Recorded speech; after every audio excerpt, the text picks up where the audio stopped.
Olá a todos, os alunos da disciplina Seminário sobre Vírus Persistentes de Importância em Saúde Pública. Meu nome é Michele Gouveia, eu trabalho no Laboratório de Gastroenterologia e Patologia Tropical, com vírus causadores de hepatite, que vai ser o tema dessa aula que estarei apresentando agora para vocês.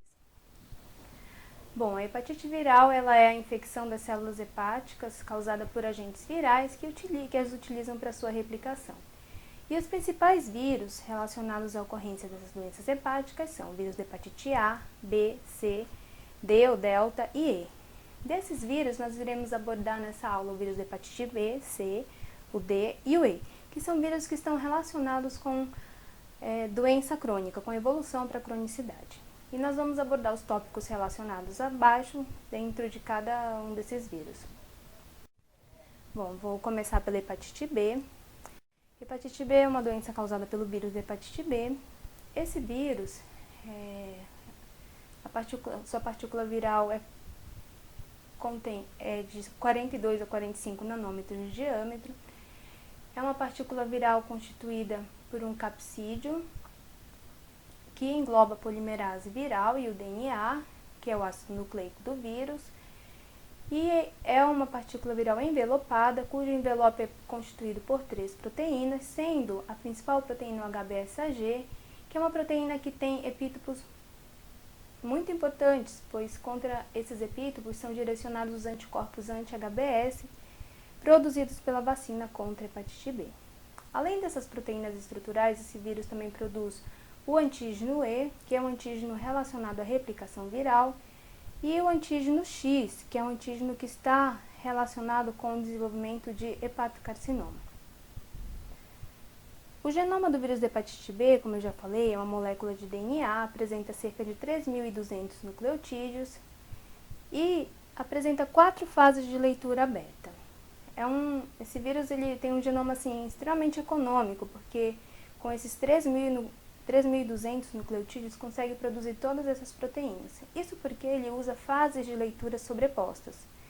Então, nós temos aqui a fase que codifica a polimerase viral. A mesma sequência de nucleotídeos lida em uma fase diferente, também codifica as proteínas de superfície. Temos aqui a região, a ORF-X, que codifica a proteína X. Essa região aqui do pré-core e core, que vai produzir a proteína HB e AG, e também as proteínas do core viral. Bom, o vírus da hepatite B, ele está classificado atualmente em 10 genótipos, é um vírus que apresenta uma diversidade muito grande para um vírus DNA, ele fica meio intermediário entre os vírus DNA e RNA, porque apesar dele ser um vírus DNA, a sua replicação envolve um passo de transcrição reversa, o que confere uma taxa de mutações bem maior a esse vírus. Então, temos 10 genótipos de A a J. Dentro desses genótipos, de alguns desses genótipos, também encontramos uma classificação em subgenótipos, por exemplo, o A está classificado de A1 a A6, o B de B1 a 8, na verdade, há muito mais dentro do B. Essa figura já não está mais nem atualizada, porque tem sido uma coisa tão dinâmica que a gente às vezes não consegue acompanhar. Bastante encontrado na África, como vocês podem rever aqui nessa figura. O subgenótipo de D foi o D3, muito relacionado com o subgenótipo encontrado em algumas regiões europeias ali do Mediterrâneo. Então, esses são os subgenótipos principais encontrados no Brasil. Em relação às formas de transmissão, o vírus da hepatite B ele pode ser transmitido através de agulhas contaminadas, feridas abertas em que um entra em contato com o outro. Isso é muito comum ali na região amazônica, onde temos muitos mosquitos, então acontece muito, principalmente das crianças serem picadas, às vezes fazerem uma ferida mais aberta e uma brincando com a outra, acaba tendo contato e ocorrendo a transmissão. Através de transplante, transfusão de sangue, ou produtos de sangue não testados adequadamente, através de acupuntura, tatuagem, piercing. É um vírus eficientemente transmitido através da relação sexual. contato com objetos domésticos contaminados, pode ser escova de dentes, alicate de unha, barbeadores, e também pode ser transmitido através da via perinatal.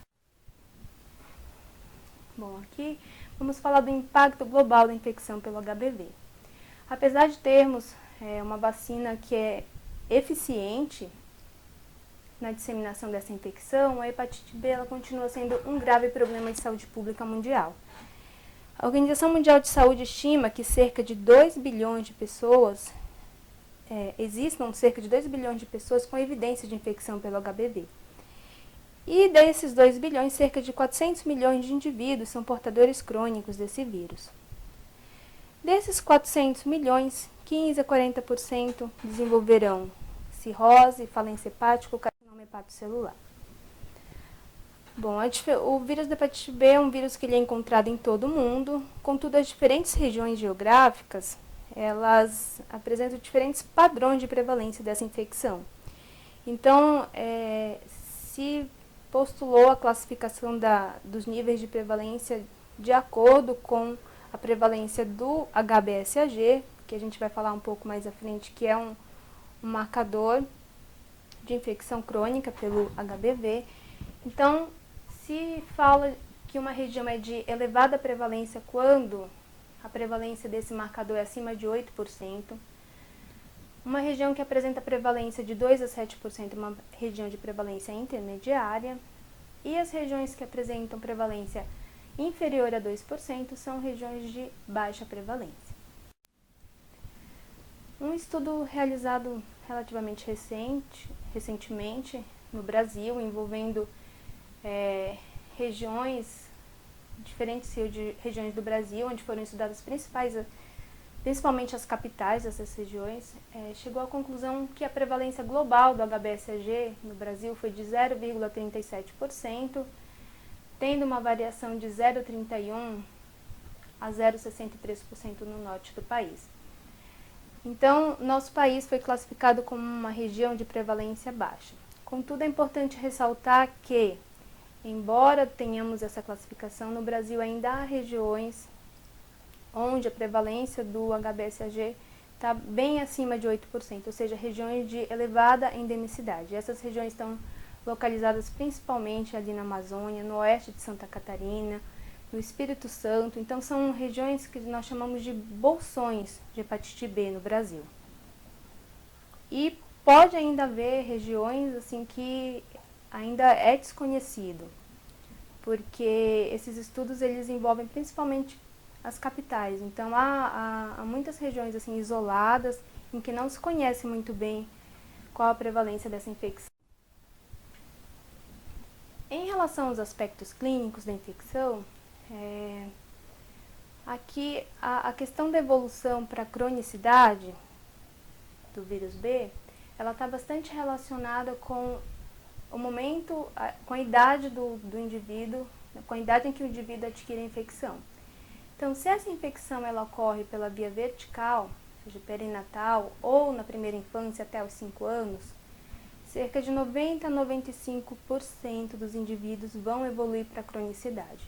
E desses, cerca de 25% vão a óbito por doença hepática na fase adulta.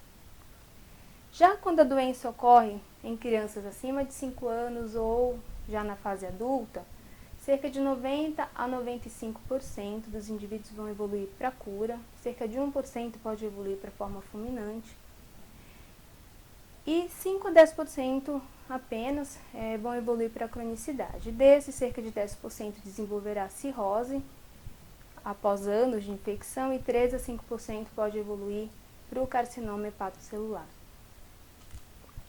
É uma infecção que a capacidade do vírus evoluir para a cronicidade está bastante relacionada com a capacidade do sistema imunológico controlar ou não a infecção. Em relação ao diagnóstico laboratorial, nós temos, ele é feito através da pesquisa de marcadores sorológicos, através do ELISA, e nesses marcadores nós temos a detecção daqueles antígenos virais que eu mostrei anteriormente, o HBsAg, que é o antígeno de superfície, e o HBeAg. O HBeAg ele é mais utilizado como marcador para avaliar a replicação viral.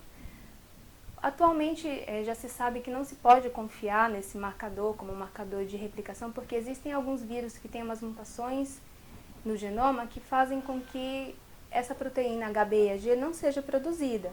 Embora o paciente esteja apresentando carga viral, muitas vezes até elevada, o paciente não apresenta essa proteína.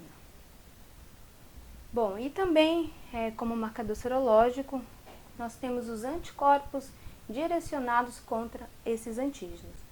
Então nós temos o anti-HBe, que geralmente ele é detectado quando o HBeAg negativa, e quando o paciente chega nessa fase, quando não é um caso de vírus mutante, é um bom prognóstico, significa que o indivíduo está conseguindo controlar a infecção. Outro anticorpo é o anti-HBc, que pode ser da classe IgM ou IgG. O IgM, claro que caracterizando uma infecção aguda. E o anti-HBs, que é um anticorpo direcionado contra a proteína de superfície. Eu não falei aqui sobre o antígeno HBc, porque ele não é um antígeno que é encontrado livre no soro, ele só pode ser detectado na superfície dos hepatócitos, mas o anticorpo contra esse antígeno pode ser detectado. Bom, e outro marcador de infecção que mostra a infecção ativa pelo vírus B, na verdade, quando se detecta o HBsAg, já sabe que o indivíduo está com o vírus, e se esse antígeno ele é detectado por um período superior a 6 meses, mostra que o indivíduo não conseguiu controlar a infecção e a infecção se tornou crônica. E a pesquisa do HBV-DNA, ela vai ser feita para avaliar como está essa infecção crônica, se é uma infecção inativa, o HBV-DNA ele está indetectado. É importante a quantificação desse HBV-DNA também, porque dependendo de uma série de fatores, como os níveis de carga viral, as enzimas hepáticas, vai se definir se o paciente necessita de tratamento ou não. Então, aqui a pesquisa do marcador molecular, ou seja, do HBV-DNA, ela está indicada para o acompanhamento da infecção. Bom, a infecção pelo vírus B, essa questão dos marcadores sorológicos, ela é um tanto complexa, porque são muitos marcadores. E aqui eu tentei assim resumir nessa tabela, trabalhando com HBsAg, o anti-HBc e o anti-HBs, a situação clínica dos diferentes perfis sorológicos que podemos encontrar. Então, nós temos aqui nessa primeira situação um HBsAg negativo, acompanhado de um anti-HBc total negativo e um anti-HBs também negativo. O indivíduo com esse perfil é um indivíduo que se apresenta suscetível à infecção pelo vírus B. O indivíduo que apresenta o HBsAg negativo, acompanhado do anti-HBc total positivo e anti-HBs também positivo. É um indivíduo que tem um perfil de infecção passada pelo HBV, ou seja, ele foi infectado e conseguiu controlar a infecção. Ou foi controlar ou pelo sistema imune ou também por tratamento. O indivíduo que apresenta positividade apenas para o anti-HBs mostra que foi uma imunidade adquirida pela vacinação. Quando somos vacinados, o anticorpo que é produzido é o anti-HBs. O indivíduo que apresenta o perfil de positividade para o HBsAg, anti-HBc total e anti-HBc IgM, mostra que ele está numa infecção aguda pelo vírus B. E um perfil em que encontramos o HBsAg positivo, o anti-HBc total positivo, é um perfil de infecção crônica pelo vírus B. Vale lembrar que, como eu falei anteriormente, como que é definida a evolução para a cronicidade do vírus B? Quando nós temos a persistência do HBsAg por um período superior a 6 meses. Em relação à prevenção, as recomendações da Organização Mundial de Saúde são a testagem mundial de sangue, produtos de sangue, como já sabemos, a destruição de agulhas e seringas e adequada esterilização de material que vai ser reutilizado, uso efetivo de precauções universais e técnicas de barreira, educação sobre os riscos de usar equipamentos não esterilizados. A testagem pré-natal é algo muito importante, que toda gestante seja testada para pesquisa do vírus B, uma vez que esse vírus ele pode ser transmitido no momento do parto para a criança. E a criança infectada nesse momento de vida vai ser um portador crônico, tem uma grande probabilidade de ser um portador crônico. Então, outro mecanismo de prevenção, profilaxia, é a administração da imunoglobulina para hepatite B. Isso se utiliza bastante em casos de crianças nascidas de mãe portadoras do vírus B também, em transplantados. E a vacina, claro, para hepatite B, que se encontra disponível. E dentro do PNI, Programa Universal de Vacinação, é indicada essa vacina, então em crianças a partir do nascimento, preferencialmente nas primeiras 12 horas após o parto, e adolescentes e adultos, sendo estendido até os 49 anos de idade. E tem algumas indicações bem específicas e fortemente recomendadas, que estão listadas aqui nesse quadro, para vacinação contra o vírus da hepatite B. Bom, continuando, agora eu vou falar sobre hepatite D ou delta, que é uma infecção causada pelo vírus da hepatite D, né, ou delta. Essa nomenclatura delta foi dada porque inicialmente se acreditava que, na verdade, as proteínas identificadas desse vírus era alguma proteína do vírus B. E por isso se deu essa nomenclatura de antígeno delta, e assim ficou fazendo parte do nome do vírus. Então, é um vírus que está dentro da família Deltaviridae, gênero Deltavírus, apresenta 35 a 37 nanômetros de diâmetro. É um vírus que possui um envelope, mas o seu envelope ele não é produzido por ele mesmo. Ele é considerado um vírus defeituoso, porque ele utiliza o envelope produzido pelo vírus da hepatite B para compor a sua partícula e conseguir sair da célula e entrar em novas células para novas infecções. A única proteína produzida por esse vírus é o antígeno D, o HDAG, que ele é encontrado em duas formas que possuem funções diferentes. Então, a forma menor, ou SHDAG, ele está relacionado com o aumento da replicação, e a forma maior, o LHDAG, está relacionado com a montagem da partícula viral e redução da replicação. O genoma desse vírus é constituído por uma molécula de RNA, fita simples circular, com polaridade negativa e apresenta 1.700 nucleotídeos. Então, como eu falei, é um vírus defeituoso e que ele precisa da presença do vírus B para que ele consiga completar o seu ciclo. Ele é independente do vírus B para sua replicação, mas para ele conseguir entrar e sair das células, ele necessita das proteínas de superfície. Então, ele só infecta pessoas que estejam também infectadas pelo vírus da hepatite B. Bom, o vírus da hepatite delta ele apresenta uma diversidade genética que está classificada em genótipos. Atualmente temos 8 genótipos conhecidos do vírus da hepatite delta. E esses genótipos também apresentam uma distribuição característica no mundo, sendo o genótipo 1 um genótipo mais cosmopolita, que é encontrado em diferentes regiões do mundo. O genótipo 5 a 8 são genótipos encontrados, principalmente, eles foram inclusive descritos, até poucos anos atrás só tínhamos apenas 3 genótipos, e posteriormente o genótipo, tínhamos 4 na verdade, posteriormente os genótipos 5 a 8 foram encontrados na África. Então temos os genótipos 2 e 4, que eles são característicos das regiões asiáticas, e o genótipo 3, que é um genótipo característico da América do Sul. Forma de transmissão do vírus da hepatite delta. Ela pode ser parenteral. Nós temos a descrição de prevalência de 30 a 90% dessa infecção entre usuários de drogas injetáveis. A transmissão perinatal ela é rara e ela depende muito da atividade replicativa do vírus B. Então, se tem mais replicação do vírus B, possivelmente está acontecendo mais replicação do delta também e transmissão e carga viral mais elevada e transmissão do delta também.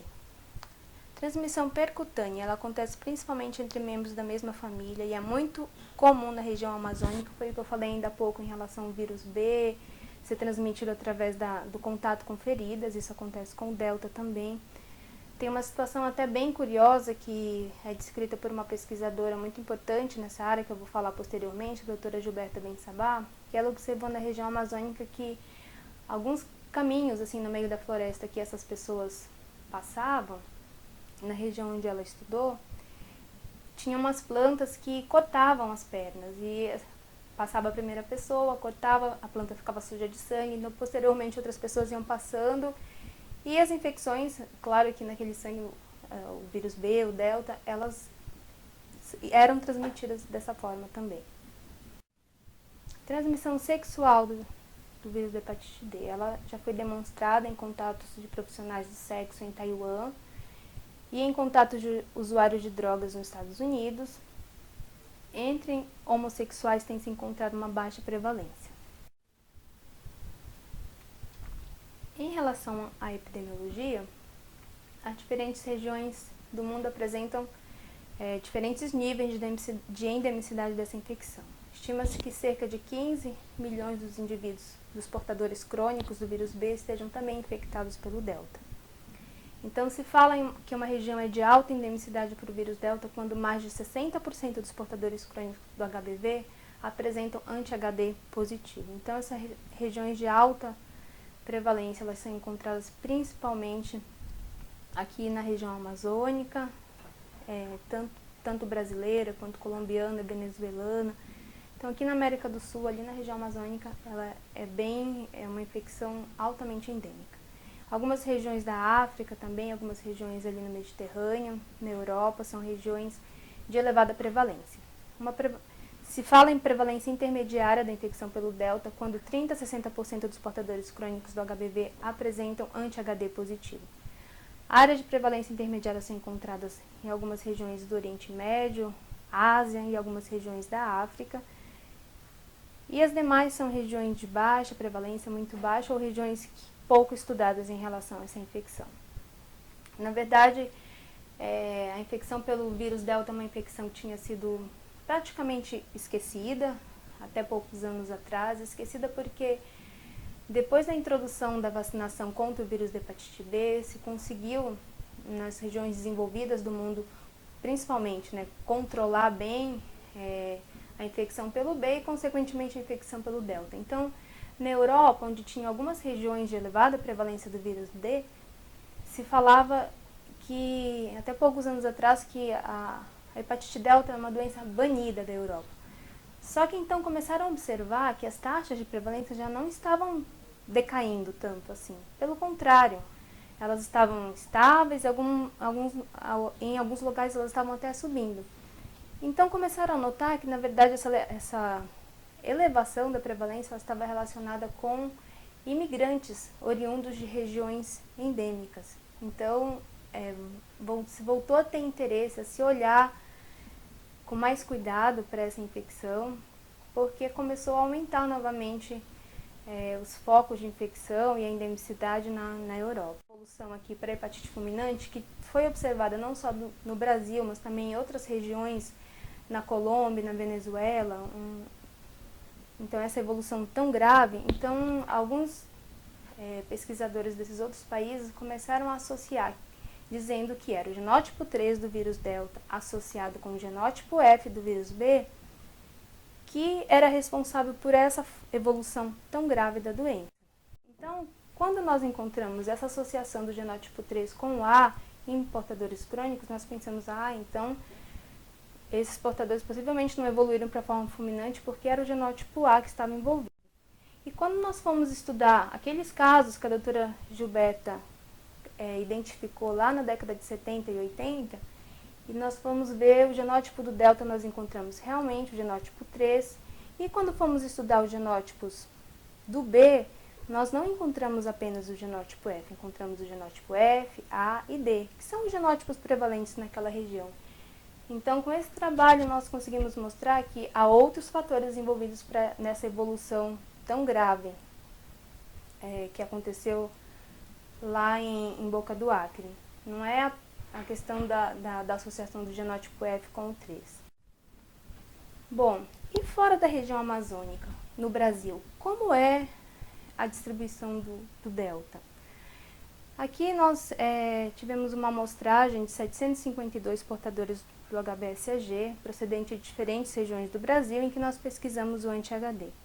Nós encontramos uma prevalência de 1,3% nessa amostragem, variando nas diferentes regiões estudadas.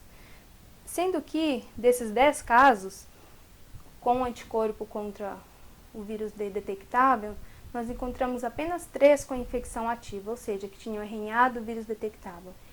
E esses 3 casos eram casos procedentes do Maranhão, para nossa surpresa. Então, realmente foi um resultado bem inesperado. E quando fomos identificar o genótipo envolvido nesses casos, nós vimos que um dos casos estava infectado pelo genótipo 3 e tratava-se de uma paciente que realmente era procedente da região amazônica, então, mostrando aí a importância epidemiológica da genotipagem, que você consegue dizer de onde vem o vírus e, através das relações filogenéticas, estabelecer a origem. E os outros 2 pacientes, para nossa surpresa, foram classificados como genótipo 8, um genótipo que até então só tinha sido identificado na África. Então, possivelmente, o que acontece ali no Maranhão, e eram pacientes que não tinham histórico de viagem para a África ou de ter recebido alguém por lá. Então, a nossa teoria é que possivelmente esse vírus que está ali no Maranhão ele foi trazido por escravos na época da colonização, e agora a gente está estudando em outras regiões ali do Maranhão a disseminação dessa infecção. Então, mostrando a importância de se pesquisar uma infecção que não se dava tanta importância por se acreditar que era uma infecção apenas da região amazônica, mas na verdade não se sabia porque não era investigado.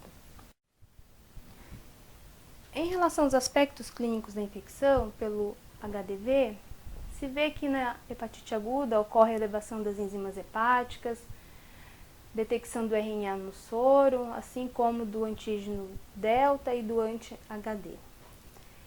E de que forma essa infecção vai evoluir vai depender muito da forma como o delta foi, da forma como ocorreu a infecção. Se a infecção do delta aconteceu juntamente com a infecção pelo B, se fala em um quadro de co-infecção. Nesses quadros, nós temos que 2 a 20% dos indivíduos evoluem para hepatite fulminante, que tem uma taxa de mortalidade muito alta, que chega a 80%. Cerca de 80% dos indivíduos evoluem para resolução e apenas 2 a 5% para infecção crônica. Se a infecção ocorre em portadores do vírus B, ou seja, que já tem o HBsAg positivo por mais de 6 meses, se fala numa superinfecção pelo delta. Nesses casos, 2 a 20% também podem evoluir para a forma fulminante, apenas 20% caminham para a resolução da infecção e mais de 70% a 80% vão evoluir para a forma crônica. Olha, existe uma grande diferença. E isso se dá porque, nesse caso, no momento que o vírus delta é introduzido no indivíduo, ele já encontra um ambiente bem propício para a sua replicação e para a sua disseminação. E após a infecção crônica, uma infecção que ela tem uma progressão muito rápida para a cirrose, cerca de 60% a 70% dos indivíduos evoluem para a cirrose. Então, é um vírus altamente agressivo. Em relação às formas, não coloquei o slide aqui, mas as formas de prevenção da infecção pelo delta estão intimamente relacionadas às formas de prevenção de infecção pelo vírus da hepatite B. Agora vamos falar da hepatite C, que é uma doença causada pelo vírus da hepatite C. É um vírus da família Flaviviridae, gênero é passivírus. Tem uma partícula viral de 55 a 65 nanômetros, simetria icosaédrica, é um vírus envelopado. Seu genoma é constituído por uma molécula de RNA, fita simples, polaridade positiva. Em relação à epidemiologia do vírus da hepatite C, temos que cerca de 180 milhões de indivíduos, há cerca de 180 milhões de indivíduos infectados no mundo. Isso falando em termos de prevalência do anticorpo contra o vírus da hepatite C, o anti-HCV. E essa prevalência ela é bastante variável nas diferentes regiões do mundo. Então, temos essas regiões aqui mais em laranja, que são regiões de maior prevalência, que chega a 2 a 5%, as regiões em amarelo, que são regiões de prevalência já mais intermediária, que vai de 1,5% a menos de 2%. E entre esses indivíduos, nós temos aqueles indivíduos que efetivamente são portadores da infecção, ou seja, eles têm viremia. E essa prevalência também é variável e ela, desses 180, se estima que 70% a 80% desses indivíduos estejam com viremia. Em relação à diversidade genética do vírus da hepatite C, atualmente a gente está classificado em 7 genótipos. Dentro de cada genótipo são classificados os subtipos, que atualmente se conhece 67 subtipos. Assim como o vírus B e o vírus Delta, os diferentes genótipos, eles apresentam uma distribuição geográfica característica, sendo que o genótipo 1 é o genótipo mais disseminado nas diferentes regiões do mundo, seguido pelo genótipo 3. Algumas regiões da África encontramos maior prevalência do genótipo 4. E, falando em termos de Brasil, no Brasil, assim como em diferentes regiões do mundo, nós temos uma maior prevalência do genótipo 1, inicialmente sendo mais prevalente o genótipo 1B em relação a 1A, e também temos uma prevalência mais importante do genótipo 3. Em relação às formas de transmissão, a infecção, o vírus da hepatite C ele pode ser transmitido através de agulhas contaminadas, feridas, transplante ou transfusão de sangue, produtos de sangue não testados, acupuntura, tatuagem, piercing. A questão da transmissão através da relação sexual e perinatal é mais raro, ainda amplamente discutido, mas pode acontecer. Contato com objetos domiciliares infectados também é uma importante fonte de infecção. Se acredita que um bom percentual de casos não se conhece a forma de transmissão e se acredita que o contato domiciliar possa ser essa explicação para esses indivíduos. E aqui também eu não coloquei, mas a questão de equipamentos, por exemplo, em clínicas de hemodiálise, utilizar os equipamentos de forma adequada para pacientes portadores e não portadores do vírus C. Recentemente a gente teve notícia, é difícil de acreditar que ainda hoje acontece isso, mas de uma clínica de hemodiálise em que aconteceu transmissão de vírus C, apesar de haverem todas as recomendações e todas as portarias, tudo já bem estabelecido, isso aconteceu, e até onde a gente teve notícia recentemente nessa clínica, houveram 34 soroconversões de pacientes, então novos portadores do vírus C. Então, uma coisa muito triste de se observar, né? Então, uma coisa que poderia ser prevenida de forma simples. Bom, em relação aos aspectos clínicos da infecção pelo HCV, período de incubação, temos uma média de 6 a 7 semanas, a fase aguda ela é assintomática, resolução e normalização das enzimas hepáticas é observada em menos de 20% dos casos, 60 a 80% dos indivíduos evoluem para a cronicidade. Hepatite fulminante é rara. Em relação à progressão da doença, 20 a 30% desenvolve cirrose em 20 a 30 anos, o risco de hepatocarcinoma é de 1 a 4% ao ano em cirróticos e é uma infecção associada com 40% dos transplantes de fígado. Em relação ao diagnóstico, inicialmente é feita a pesquisa do anticorpo contra o vírus da hepatite C, testes de ELISA. Sendo esse anticorpo negativo, a pessoa não tem infecção. Sendo positivo, há necessidade da pesquisa do RNA viral por métodos de biologia molecular para se avaliar se é um indivíduo portador da infecção ou se trata-se de uma infecção passada. Sendo negativo, a pesquisa do HCV-RNA, esse teste deve ser repetido dentro de 3 a 6 meses para se avaliar se não era um momento em que ainda estava acontecendo a elevação dos níveis de carga viral.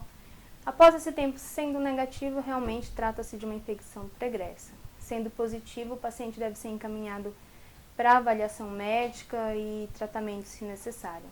E aqui já inicialmente sendo positivo HCV-RNA, já o indivíduo é encaminhado para acompanhamento adequado. Em relação à prevenção, não há vacina contra o vírus da hepatite C, então realmente não as recomendações da Organização Mundial de Saúde precisam ser seguidas, todos os cuidados para que não aconteça a contaminação. Então, é recomendada a testagem mundial de sangue, produtos de sangue, destruição de agulhas, esterilização de material reutilizável, as precauções universais e técnicas de barreira, educação sobre o uso de material não esterilizado. Bom, agora eu vou falar para vocês sobre a hepatite E, que é uma grande novidade aqui entre os vírus causadores de infecção crônica, que nós vamos ver por quê. Bom, o vírus da hepatite E está classificado dentro da família Epiviridae, gênero Orthoepivírus. Há diferentes espécies já identificadas dentro desse gênero. E o gênero que infecta, os vírus que infectam humanos e outros mamíferos estão dentro da espécie Orthoepivírus. O vírus da hepatite E é uma partícula que apresenta 27 a 34 nanômetros de diâmetro, é um vírus não envelopado, com capsídeo de simetria icosaédrica e como ácido nucleico apresenta um RNA de fita simples com polaridade positiva, com cerca de 7.200 pares de base. Em relação aos genótipos, o vírus da hepatite E, aqueles dentro da espécie Orthoepivírus A, está classificado em 7 genótipos, denominados genótipo 1 a 7, sendo os genótipos 1 a 4 os genótipos que acometem humanos e outros mamíferos, e os demais são genótipos que infectam algumas espécies de animais. O genótipo 1 e 2 eles são exclusivamente humanos, e os genótipos 3 e 4 já foram identificados em humanos e outros mamíferos, como porcos, coelhos e javalis. Em relação à distribuição desses genótipos,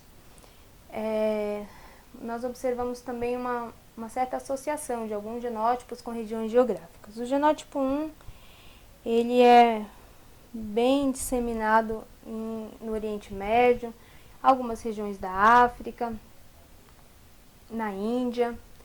O genótipo 3 ele tem sido bastante encontrado em regiões na Europa, América do Norte. Aqui no Brasil, vou falar em mais detalhes os casos que têm sido identificados também é o genótipo 3. E temos o genótipo 2, que foi encontrado em alguns casos no México, na África, não é um genótipo tão disseminado. E o genótipo 4, que é encontrado principalmente em algumas regiões da Ásia. Bom, aqui eu vou apresentar de forma resumida as principais características epidemiológicas da infecção pelo vírus da hepatite E, o que era conhecido até então sobre a infecção por esse vírus. Então, que a transmissão era fecal-oral, que a infecção por esse vírus era responsável por uma hepatite aguda com uma evolução autolimitada. Era uma infecção que, quando ocorria durante a gravidez, especialmente durante o segundo e terceiro trimestre, apresentava altas taxas de mortalidade. Nas regiões endêmicas, como na Índia, por exemplo, a infecção pelo vírus E estava envolvida em grandes surtos. E em países desenvolvidos, a presença dessa infecção era sempre relacionada com histórico de viagem para regiões endêmicas. E eram até então 4 genótipos conhecidos, 1 e 2, que envolvia casos humanos, e 3 e 4, que eram sempre encontrados em mamíferos, especialmente suínos. Bom, e de uns poucos anos para cá, uma outra face da infecção pelo vírus da hepatite E foi conhecida. E o que aconteceu? Então, se observou a característica zoonótica desse vírus, ou seja, a transmissão de animais para humanos. E o número de casos autóctones foi crescente, se observou o crescimento desses casos em países desenvolvidos, e todos eles envolvendo o genótipo 3 e 4. E a evolução para a cronicidade dessa infecção em pacientes com comprometimento imunológico. O vírus da hepatite E, como eu já falei anteriormente, ele é transmitido pela via fecal-oral, ou seja, através de água e alimentos contaminados. Bom, dentro de todas essas novidades que vêm sendo trazidas em relação à infecção pelo vírus E, já se observou também a transmissão através de sangue e seus derivados. A infecção ela pode ser transmitida através do consumo de alimentos contaminados, transmissão direta pessoa a pessoa, através do consumo de carne de animais infectados, ou através de água contaminada com dejetos de animais infectados. Em relação à epidemiologia da infecção, nesse mapa nós podemos observar aqui em azul mais escuro as regiões consideradas endêmicas no mundo, que são áreas em que mais de 25% dos casos esporádicos de hepatite não A, não B, não C, eram devido ao vírus da hepatite C. Então nós temos essas regiões endêmicas aqui na Ásia, alguma parte do Oriente Médio, África e em algumas regiões da América Central. E no Brasil? Bom, nós temos estudos aqui, um resumo datando desde o ano 2000 até recentemente o ano 2015, e as prevalências maiores nesses estudos foram encontradas em mulheres com comportamento de risco para HIV, nesse estudo do Rio de Janeiro entre usuários de drogas injetáveis, e mais recentemente esse estudo feito no Vale do Itajaí, Santa Catarina, observou cerca de 10% de prevalência de anticorpos contra o vírus da hepatite C em doadores de sangue, uma prevalência que é considerada mais alta, e os autores discutem que essa maior prevalência ela pode estar relacionada com os hábitos dessa população, que é uma população de origem germânica, e eles mantêm alguns hábitos comuns na Europa, como o consumo de carne de alguns animais e muitas vezes carne mal cozida, que é a forma que facilmente se adquire a infecção pelo vírus E na Europa. Em todos esses casos foi o genótipo 3 identificado. Esses dois trabalhos aqui são os primeiros trabalhos publicados acerca da presença de infecção pelo vírus E em pacientes imunossuprimidos. Então, nesse primeiro trabalho, foi um trabalho que detectou a presença de RNA e era genótipo 13 em um paciente submetido a transplante renal. E nesse segundo caso foi de fato identificada a infecção crônica pelo vírus da hepatite E em uma criança submetida a transplante hepático. Então é uma infecção que existe no Brasil e que ela precisa ser, não acontece um pico, como é visto aqui na hepatite aguda limitada, ela tende a ser leve a moderada. Bom, nesse quadro aqui nós temos um resumo das características da infecção em pacientes imunocompetentes e pacientes imunossuprimidos. Então, em pacientes imunocompetentes, a infecção geralmente ela é sintomática, em imunossuprimidos ela raramente é sintomática. Como eu falei anteriormente, as enzimas hepáticas nos imunocompetentes elas sempre sobem bastante, no imunossuprimido já não. Os genótipos envolvidos na infecção de pacientes imunocompetentes são 1, 2, 3 ou 4. E entre pacientes imunossuprimidos, até o momento apenas a infecção pelo genótipo 3 já foi reportada. Em relação ao diagnóstico, observamos o aumento nos níveis de IgG e IgM, e o PCR é positivo em cerca de 75% dos casos.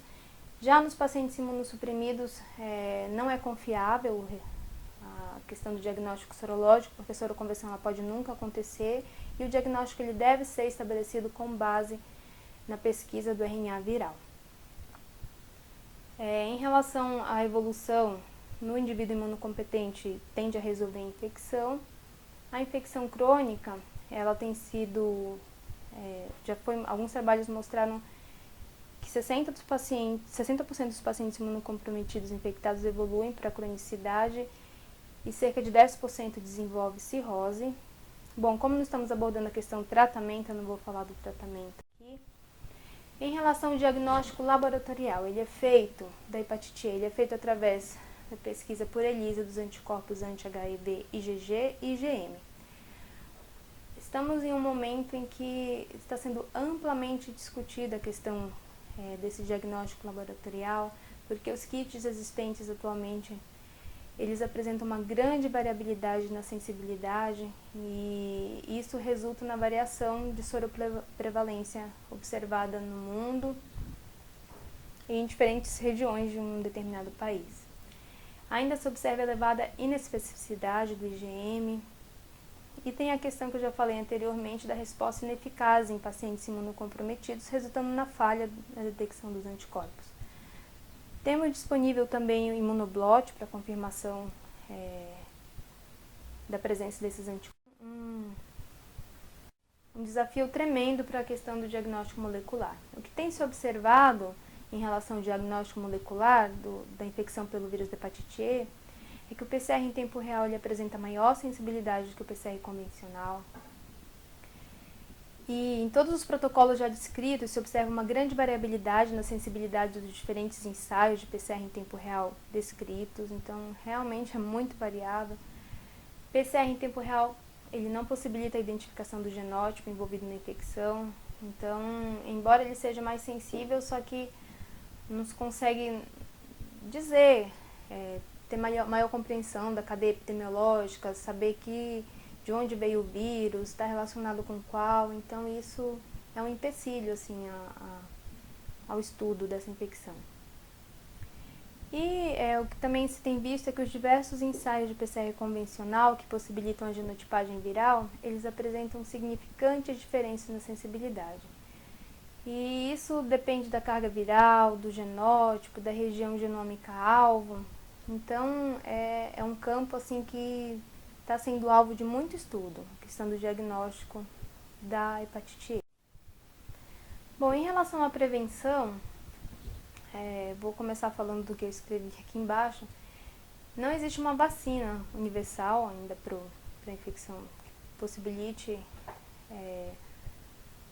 a proteção contra a infecção pelo vírus da hepatite E. Tem uma vacina que foi licenciada em 2011 na China, que ela é baseada no segmento da ORF2, do genótipo 1. Está sendo utilizada lá, só que a eficácia dessa vacina em situações de surtos, em áreas endêmicas para o HIV genótipo 13 e nas populações de crianças e indivíduos incomprometidos, ela não está estabelecida. Então, é uma vacina que está sendo utilizada localmente. E aí, então, os pilares da prevenção estão relacionados a boas condições sanitárias e hábitos de higiene adequados, né? Bem semelhante ao que já se conhece para a hepatite A, por exemplo. E outra medida importante é evitar o consumo de carne crua ou mal cozida de porco ou outros animais que eventualmente possam estar infectados pelo vírus e inserir os cuidados e práticas sanitárias adequadas no abate e manipulação desses animais.